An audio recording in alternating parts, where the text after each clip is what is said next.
ilinawin po natin na ang pinaka-mastermind kung bakit nagaganap at bakit lumaganap at nagkaroon po ng tinatawag na monumental restoration of plunder and corruption in the entire systems of the government. Dahil pinayagan, pinahintulutan, kinonsente at inarkitekto nila Martin Romualdez at nila Marcos. Ang mga katayan, sindikatuhan at mga palusot ng mga budget insertion sa Kongreso na hindi dumaan sa National Expenditures Program, yan po ay arkitekto nila Romualdez. At hindi po pwedeng hindi involved sila Marcos dyan. Kasi pinapayagan niya. Even to the point na pinipirmahan niya na nagiging GAA, General Appropriations Act, na nagiging batas. Walang pondo na lalabas mula sa kaban ng bayan at pondo ng gobyerno kung hindi po ginawa na maging batas ang budget by signing the budget bill to become General Appropriations Act. Malinaw mga kababayan na hindi po ito tinutumbok. Nagagalit tayo, tama yon, sa mga kontraktor na kriminal, abusado, sindikato. But that is only a portion of what the real problem is. Ang panunumbalik at pagiging epektibo ng pagnanakaw at pangungulimbat sa kaban ng bayan hindi magaganap kung hindi po yan dinisenyo nila Marcos at Romualdez na maganap. Bagamat hindi nawala totally sa panahon ni former President Duterte, pero matindi po ang antas ng pagbagsak ng korupsyon. Dahil there was a fear factor, mayroon pong disiplina at pananagutan na ginagawa at may decisibong aksyon si Pangulong Duterte, bagamat it was never perfect, it can never be, pero po ang antas at degree, ang lawak at lalim ng pangungulimbat at pandurugo at pagnanakaw sa kaban ng bayan ay bigla po itong bumagsak sa panahon ng 6 na taon na panunungkulan bilang presidente ni Pangulong Duterte.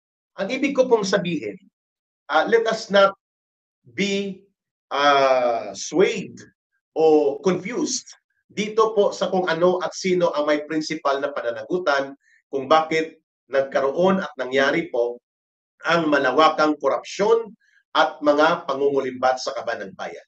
Because Marcos and Romualdez, they designed the system, they implemented itong pamamaraan ng congressional insertions, mga budget alignment, mga sindikato at mga butal-butal na budget, at pinayagan ni Marcos at pinirmahan pa at ginawang batas.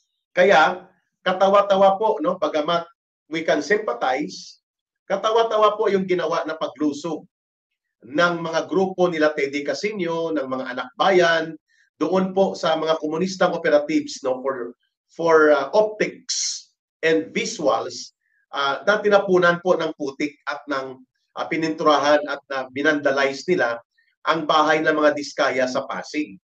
And they try to invent or they try to reinvent or imitate yung nangyayari sa Indonesia. Ang ibig ko pong sabihin, magalit tayo sa mga diskaya, tama. Ako rin po galit. Magkondina tayo, tama.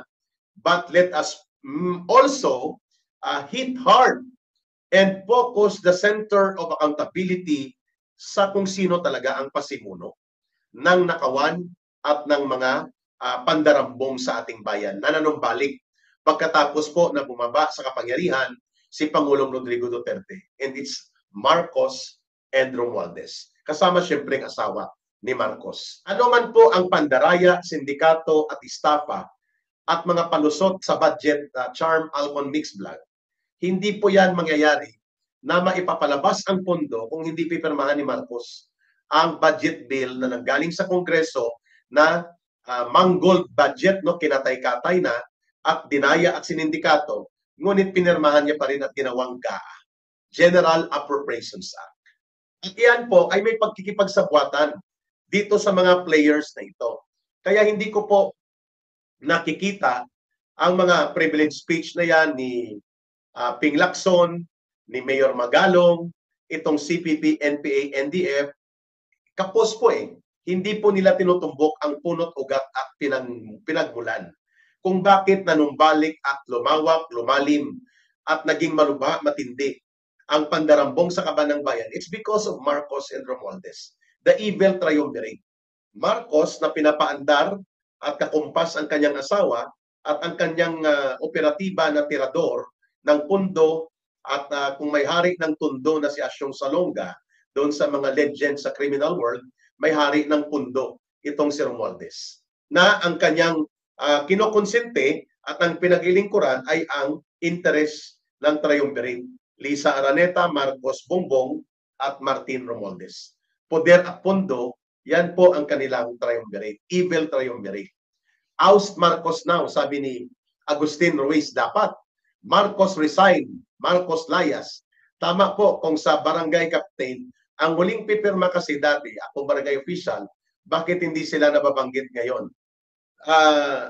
Tama po kayo, sapagkat the last touch of the budget, before it becomes a law or before it becomes operational, ay dapat pipirma po ang executive authority. Sa barangay po, ang executive authority ay ang barangay captain.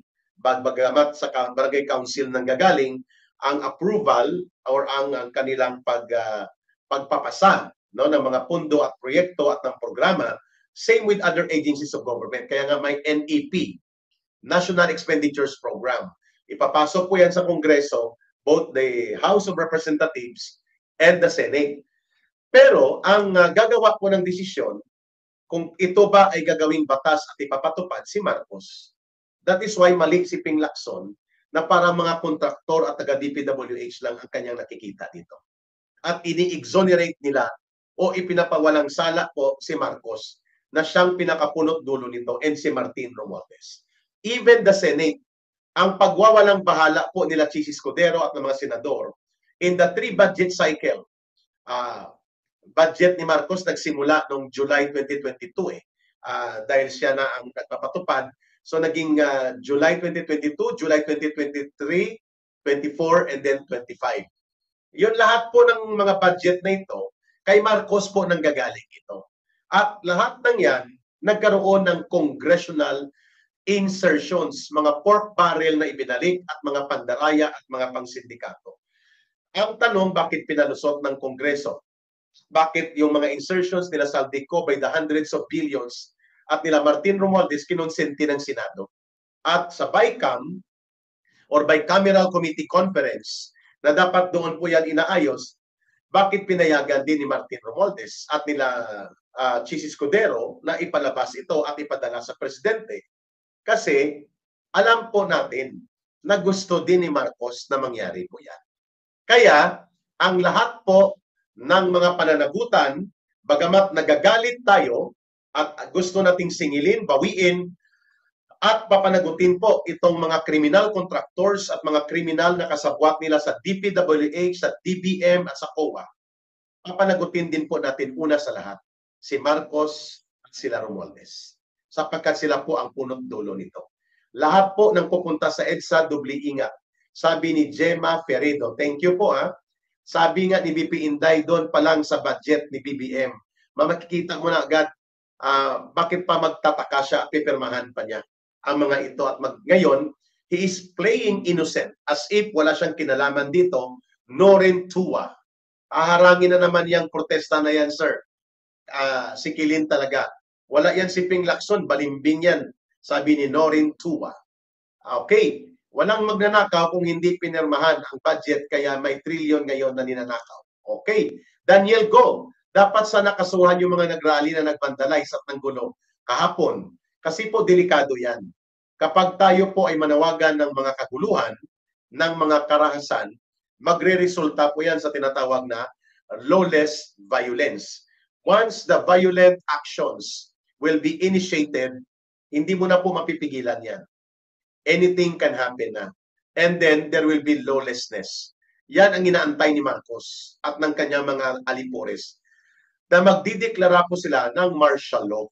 Bagamat hindi tayo natatakot, pero mababahala tayo at mga ngamba sapagkat marami pong tatamaan yan. Kapag nag-martial law, pwede pong magkaroon ng excessive abuse of power. At mawawala po ang pagkakataon na pwedeng magkaroon ng eleksyon at pwedeng manatili po ang ganitong kalagayan hanggang magtuloy-tuloy po ang pagmonopolyo at pagkontrol sa poder. at kapangyarihan nila Marcos at Romualdez. Kaya po, ingatan din natin yan. At sa mga kumikilos naman po na mapayapa, kailangan po nating mag-ingat sa ating hanay kasi nagtatalakay tayo ngayon nito sapagkat may isang vlogger o dalawa na nakalinya po kay Marcos at kay Romualdez na iniintriga po nila itong Black Friday protest, no? Kasi umabot po sa 1.1 million views yung ating panawagan na ginawa. Kumalat sa buong mundo, kumalat po sa iba't ibang sektor at mukhang marami po ang gustong sumama sa iba't ibang parte ng Pilipinas, sa iba't ibang panig ng mundo. Dahil nagagalit at nag-uumapaw po ang sentimiento ng pagkagalit at pagkondina ng mga mamamayang Pilipino dito po sa hindi na maampat at hindi na po nawawala na tuloy-tuloy na pagnanakaw at pandarambong sa pundo ng bayan. Imagine inaamin mismo ng mga nasa gobyerno at hindi nila ito kinokontra. Every year, mahigit kumulang 22% on the average ang kinukulimbat at ninanakaw sa kaban ng bayan. So if we have an average of 6.5 trillion pesos budget every year, mahigit po sa 1.2 trillion ang ninanakaw ng mga magnanakaw sa DPWH at iba't ibang sangay ng gobyerno, sa Kongreso at mga contractors na mga kasabwat nila. 1.2 trillion pesos of the national budget average every year ang nawawala. Dahil sa pagnanakaw, pangungulimbat na may maraming mukha, ghost projects, substandard projects, rig bidding, at pati po sa mga suhulan at mga SOP. Yan po ang katotohanan. At yan ay lumala dahil nga po pinayagan at pinaandar ni Marcos ang tinatawag na monumental restoration of plunder and corruption.